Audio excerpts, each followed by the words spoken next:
Hi అండి, ఈరోజు నేను మీకు పాతకాలం నాటి తోటకూర పులుసు ఈజీగా టేస్టీగా ఎలా చేసుకోవాలో చేసి చూపిస్తాను. మీకు నచ్చితే కనుక లైక్ చేసి షేర్ చేసి సబ్స్క్రైబ్ చేసుకోండి.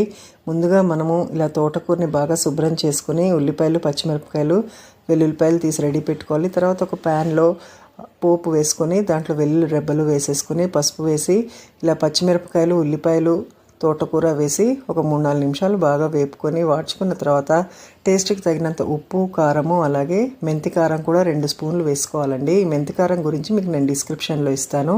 ఇదంతా బాగా కలుపుకొని కొన్ని నీళ్లు పోసుకొని కుక్కర్ మూత పెట్టి 4 విజిల్స్ రానిస్తే ఇలా తోటకూర బాగా ఉడుకుతుందండి. తర్వాత దాంట్లో ఒక గ్లాస్ నీళ్లు పోసేసుకుని కన్సిస్టెన్సీకి తగ్గట్టుగా చింతపండు రసం కూడా ఒక నిమ్మకాయ అంత రసం తీసుకుని అదంతా అందులో పోసేసుకుని శనగపిండి 2 స్పూన్లు ఇలా లంప్స్ లేకుండా కలుపుకుని అదంతా కూడా ఉండలు లేకుండా పోసేసుకుని బాగా కలుపుకుంటే తోటకూర పులుసు రెడీ అండి. దీన్ని బాగా ఉడికించుకుని వేడివేడి అన్నంలో తింటే అద్దిరిపోతుంది. మీరు ట్రై చేయండి.